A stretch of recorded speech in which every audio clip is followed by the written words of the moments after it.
Hello and welcome to JROCK'S Babylon. I am Jason J Rock Houston, and our guest for today is lead singer Dino Wild from the band Red Voodoo. Now, you guys have been out for a couple of years now, and for anybody that's not aware of the band, I'd say you guys are kind of a cross of between like classic Van Halen, got a little Cheap Trick, and great, just like great sounding '80s rock. Do you think that's a fair description? Oh yeah, totally, man. We get a ton of descriptions across the board from 70s and 80s era, and And of that's course, that's a little before your time. So I was curious, who would you say are your influences growing up? whew, honestly, when it comes to my influences growing up, being a kid, I would have to say it was probably honestly my dad. He was in bands back in the late '90s, and that kind of inspired me to get into rock music. So I would say him. So did your dad, being a fellow musician, did he really kind of push you to going into the music business, or did you just kind of enjoy seeing him do what he did? Yeah, because by the time I was around, he really wasn't in bands at all. So I've always knew that it was kind of a thing he did, Yeah, but he never really pushed it on me. You know, so that's I kind of great. discovered it on myself. Yeah, And let me ask you, did you always want to be a singer? Do you play any instruments as well? yeah. I want to be a talk show host before I want to be a singer, believe it or Wow. not. Yeah. And but rock and roll found me, man. And yeah, I play basically all the instruments: drums, bass, keyboard, and I'm a singer and guitar. But I started on piano, and then singing was actually the last uh, Yeah, instrument. that's interesting. That's the reason I asked that. A lot of guys, you'll hear of a typical story. They start out on the piano or a guitar, and then they move their way up to the fronting the band. A lot of guys, have told me that, well, I just kind of ended up as a singer because I was the one that had the best sounding voice. But I think it's interesting because when you start out on the piano, that's a great tool to for songwriting. Oh, 100, that's a lot of the songs we write in Red Voodoo honestly start out as an idea with I sit down just myself and the piano. And it's crazy because then you listen to our music and you're like, oh wow, how did that start on a piano? You know, Well, like I could even see something like Mystery Girl probably started out that way. Ah, totally, yeah, yeah. With the diminished chords and everything in the key of D, yeah, dude. Yeah, yeah, and I got to ask, because I know one of the hardest things is coming up with the band name. Red Voodoo just seems to kind of fit. It's got that kind of cool rockin' sound. How did you guys come up with that? Yeah, it's hard being in bands, and we formed in 2019. So it's like, how do you come up with a band name with all these legendary bands? Yeah, All yeah. these, you know what I mean? Well, we're very inspired by Hagar, very inspired by Van Halen, and we came across this album that Sammy put out in the '90s called Red Voodoo. I think it came out in 1999. So we were like, all right, can we use this as a band name? Is this okay? And Sammy said it was okay. So we got the green light from Sammy. But anyone who doesn't know the history behind that name, it's just a cool band name, like you said. It just sounds like I definitely am a Sammy fan, so I'm aware of that album. Now, let me ask you, was it a matter of you guys? Because I know Sammy's aware of you. I know he's hopped up on stage with you at least one time. How did he connect with the band? Was it a matter of you reaching out to him, or was he aware of you? he was aware. I was actually told from a person inside the Hagar camp that he was aware of the band and loves what we were doing. And like he invited us down to Cabo Wabo. That was our first official, uh, you know, show with Sammy. He wasn't actually there, but that was at the Cabo Wabo, his place in Cabo San Lucas. And then, just over the years, from 2020 to now, we've just developed this really cool relationship and kind of like a mentor figure to myself and a friendship. So he's just super down to earth guy, and he's really uh, championing us being the next Montrose is what he said, which is a huge Yeah, honor. yeah, I was reading that statement in the press release your publicist sent me. That's pretty cool, Yeah, and I guess you're kind of carrying on that red kind of whatever you want to call it, that red mantra brand. yeah, right, yeah. So bringing it to our generation and yeah, man. And Sammy's So, not the only one you guys have had in your corner. I know one of the first people to kind of help you guys out is Frank Hannon from Tesla. Now, again, was that a matter of him reaching out to you, or how did you guys hook up with him? So basically, long story short, my dad recorded with Frank one day in the early '90s, and this was his claim to fame. His band recorded demos for one night, and then never saw Frank again. And that would be a story, like I mentioned earlier. Just growing up, my dad would be Sure. like, "Oh, yeah, my claim to fame is I work with Frank." Now, when I started getting into music and formed Red Voodoo, and we started to get more serious, I was like, okay, I'm gonna reach out to this guy that lives in Sacramento. That's this kind of local legend. I thought local legend at the time. Yeah. I didn't know who Tesla was. So I was in high school and I reached out to him and I sent him our you know Yeah. iPhone record, and he dug it and he produced the two singles, Rise Up and Bring It Back, in 2020.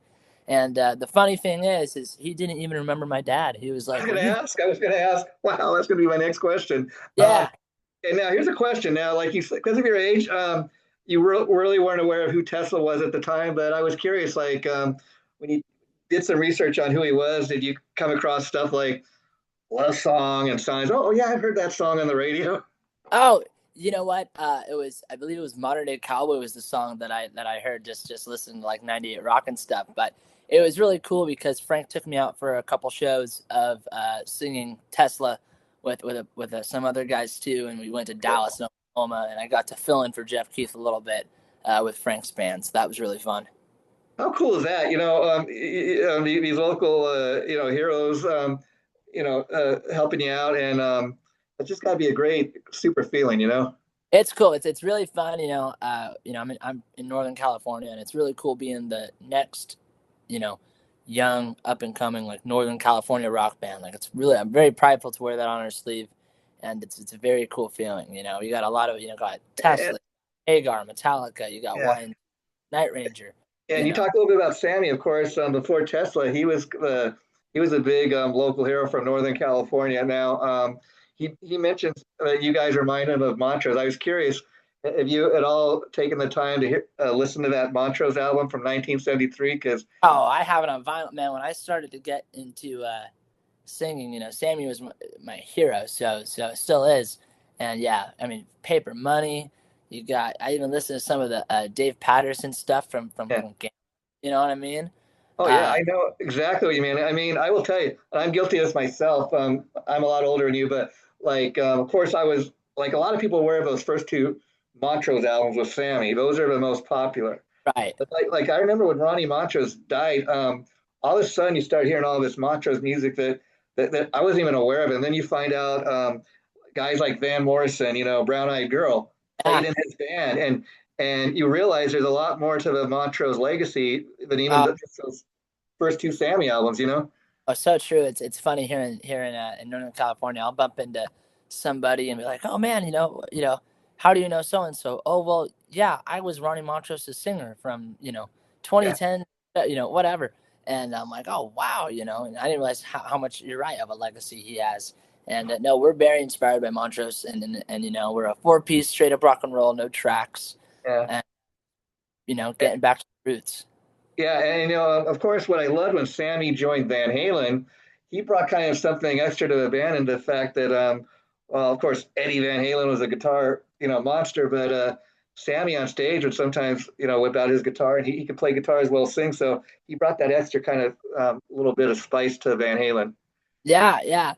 And it's really cool. In our set, we end our set with "Rock and Roll" by Led Zeppelin, but we like to do it in the style that Van Halen did it in the Mm. Live Without a Net tour. And we like to do it. That was the first song that Sammy and Eddie played together in 1985 at Farm Aid, and that was their debut. So it's our debut.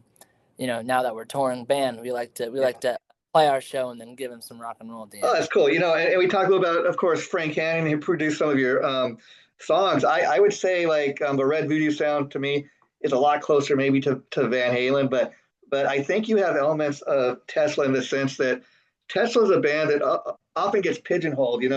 Oh, they're a metal band, they're a hard rock band, they're this. A lot of people think they hear Love Song and that's what they're known for. But yet you bring up like one of the first things they ever put out, Modern Day Cowboy. That's kind of very close to being a metal song. They got stuff even harder than that. Yeah, no, 100%. And, with us, I feel like, and you'll hear this on our debut record, but we have a ton of different flavors. You go to Baskin Robbins, it's ice cream, but That's there's a it. flavors. We're still rock and roll, but this might be a ballad, this might be a more groovier song, this might still be, but we try to have something for everybody. Not genres, but just I mean, little. that's my point, Dino. I mean, you could have a hit with a song like Mystery Girl, maybe on more of a commercial oriented, rock radio. And Right, then you could have something like KSA, on a metal or hard rock station. That's two exactly, different spectrums. exactly. Yep. A wide spectrum with us. So, yeah, man, it's really cool. In fact, that's one of my favorite songs you guys, and it's a great original tune. KSA, I got to ask whose concept is that? A great rock anthem, but I just love the fact that maybe it's one of those things you can't say it, but KSA, everybody knows what you're singing about. Exactly. Yeah, man. At KSA, that was an idea that I had. I take inspiration from, VOA, Voice of America, the Aussie song AVH, you Yeah, got band AFU, yeah, you know. yeah, So I was like, all right, we gotta have our own. I want something that could be like a statement that people could shout at our concerts, or it's like, an unspoken little fun phrase between Red Voodoo fans. Hey man, go out there and KSA, something yeah, fun yeah. like so. It could be, it could be your rock and roll night, but I mean, even more important than that, it's a great rock anthem, and what exactly what you just said, KSA. It's a message to the Red Voodoo fans. Right. Yep. And that's the song, if you listen to the lyrics, I'm describing how it feels on that very first song, entering the stage, what I'm seeing, what I'm hearing. And that's what we go out and do every single night, is go out there in KSA. Yeah, now, and it's a great song. I don't know when you guys usually played in the set, but like It's our you could first either, song. what's that?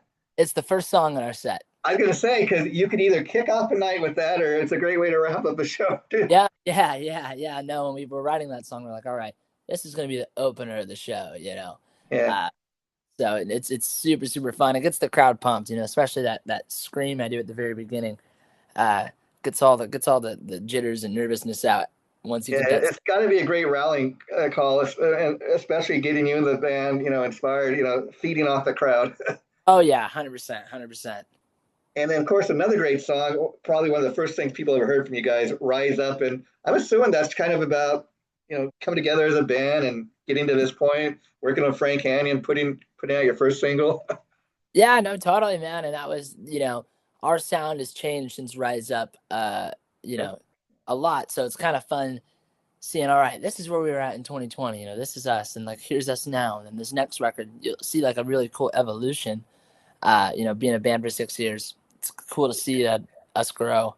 I was gonna say, and not just musically, but literally physically, like, no offense here, but you're just barely out of high school when the first stuff comes out, and then you can really see the physical change. They're grown men now. Right? Yeah, dude. I mean, that was like, I'm 22. 5 years ago. Yeah, it totally changed and stuff. So it's now all right. It's the next evolution of the band.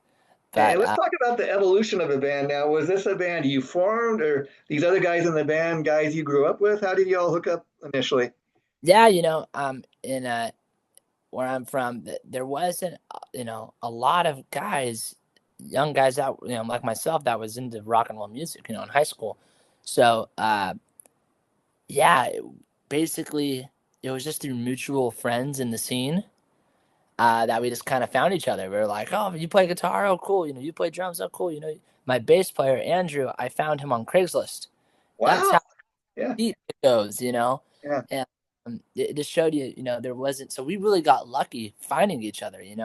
Now there's bands in the scene here in Northern California where it's like, oh, we're all in, from high school. There's things now like Stranger Things and Sure. Metallica, like that have really, you know, uh, shined a spotlight on rock and roll, where it's like, oh, this is cool. This is okay to be cool.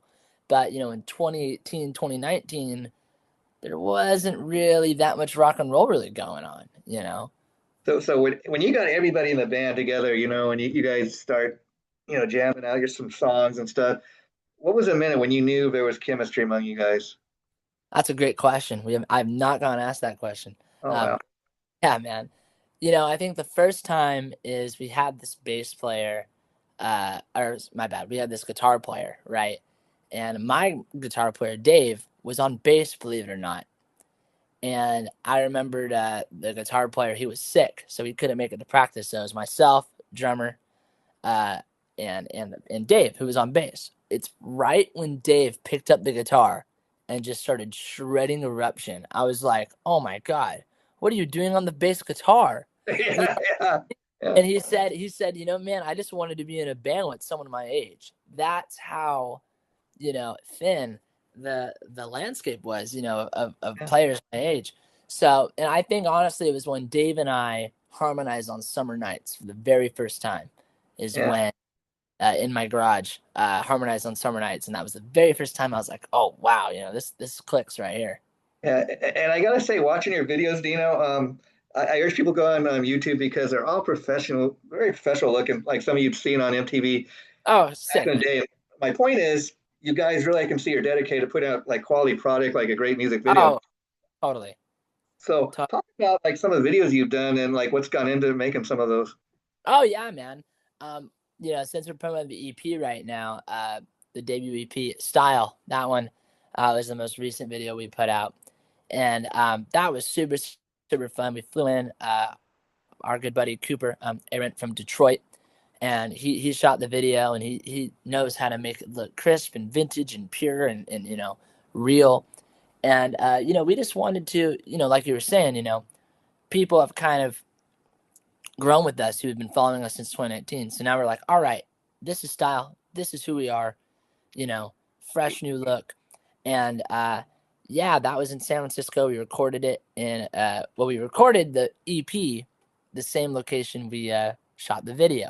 And I'm glad you brought that song up because that's I almost forgot about that. That's one of my all-time favorite songs by you guys. And what I love about it is, you just listen to the song maybe on YouTube, you get one kind of perspective, but watching the video, it's like, man, these guys are dressing the part. They look like rock stars. It looks so cool. Oh, it was great, man. And we recorded it on in San Francisco. We recorded it on Haight Street. If you've ever been to Haight Street in San Francisco, it is like another plane of world of existence. It's very, very cool. And yeah, we recorded it there, and then we recorded it inside the studio and shot it inside the studio. So that was very, very fun and very, very, So very. is the band currently doing live shows? Are you working on new music? What are you doing right now? Yeah. So we're doing live shows. We're this week. We've been on tour, and this week we're off right now, but we have two shows coming up. Opening up for Asia, featuring John Payne. And, Wow. yeah, and the next night we're with Stephen Pearcy and Warren DeMartini in Chicago. Oh wow, Uh, what a cool lineup that is. yeah, so we got those shows coming up, and then we have Lita Ford and Dee Snider in October in Missouri, Yeah. and yeah, we're opening up for a lot of the 80s established acts right now. So That's a pretty diverse crowd. I mean, I could see like you guys opening for a lot of those artists, but Asia's quite different. But very. but that's a great deal. I mean, in fact, you might get some new fans just from their crowd. Oh They yeah, dude. Yeah, we're playing this cool winery in California, and yeah, it'll be cool. It'll be a little hard edge. It's like when if you saw this tour, but Greta Van Fleet opened up for Metallica, and that was a super weird matchup. But sometimes those are the best because it's like not too much of the same thing. It's a kind of a variety show. something different. Yeah, that's pretty cool. Yeah. Wow, wow, wow, Dino. And so, you really like when I watch your videos and stuff, you Yeah. got your own kind of stage presence. You probably get this a lot that you maybe remind people of the young Sammy Hagar, but you got Oh that yeah. going. But you also got your own thing going. So it's not like you're trying to be all these other guys. You got your own thing going, which I think is great. Thanks. I take inspiration like anyone does for anything. Uh-huh. But you have to try to find yourself in what you think speaks to you. So yeah, thanks, man. Appreciate it. Appreciate it. If you go on our Facebook, man, you'll see all sorts of fun comments on there. Yeah, and in fact, even going on the YouTube page, you seem to get like a huge response from people, and like every Yeah. time I go to check out if you guys got a new video or something posted, I'm always thinking like, wow, I can't wait to see, what's the next video or what's the next song these guys do. Yeah, man, thanks. And like right now we're recording demos on Monday for we have about 15 to 20 songs, quality songs like you said, ready in the pre-production stages right now, and we're looking for Yeah. producers.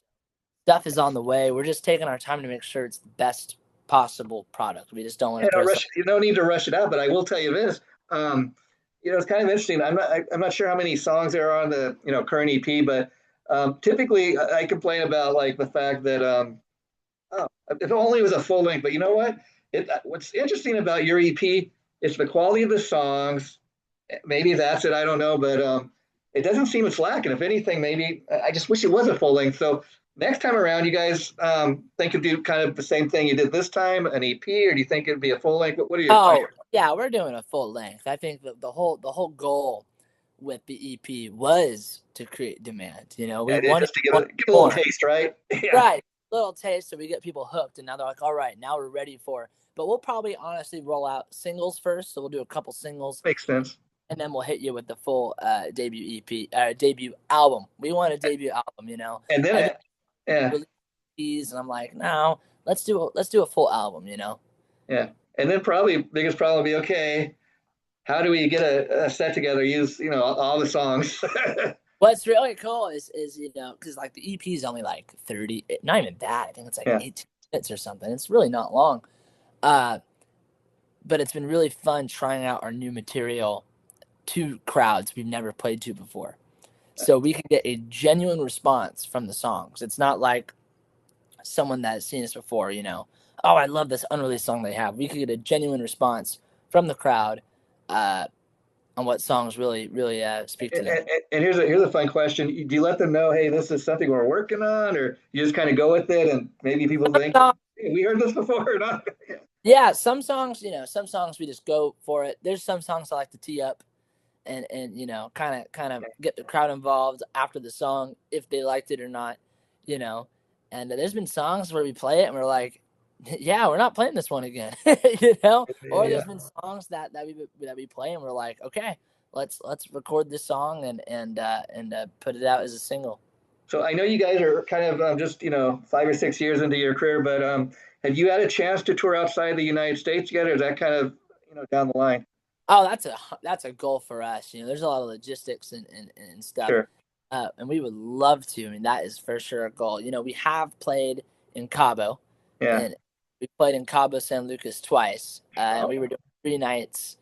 In 2022 and 2021, we did 3 nights back to back in between Sammy's birthday bashes. But yeah, no, I mean Europe. I mean, bring it on. and We're here's a ready. fun question: of the places that you've, I guess, played in the United States, even any really standout places that maybe you hadn't been to previously? They like, wow, I would really like to go back to that town or something like that.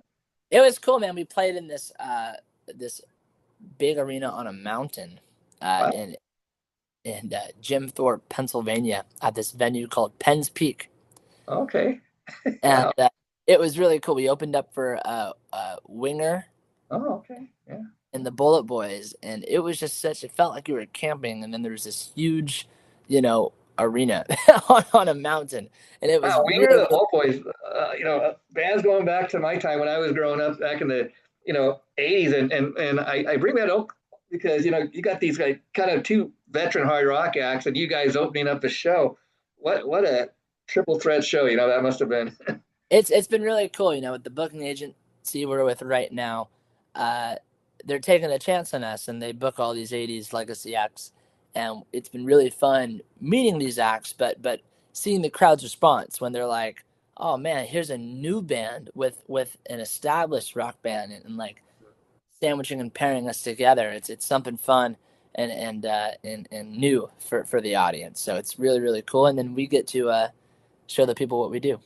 That's great. Dino, I really enjoyed having you on. I'd love to have you back down the line anytime you have anything to Hey, promote. But the interview I'm going to try to get up tonight, and I will be sure to send your publicist Jody the link. Once awesome. you get it, feel free to share it with everybody. And great getting to know you, my friend. Best of Uh, luck. If you can tell, I'm a fan. I urge oh people to check out yeah. Red Voodoo. You'll become an instant fan like I did. Boom. Awesome. Thank you so much, Jason. Appreciate you. Anytime, my friend. Take care, Dino. You All rock. right. Cheers. Bye.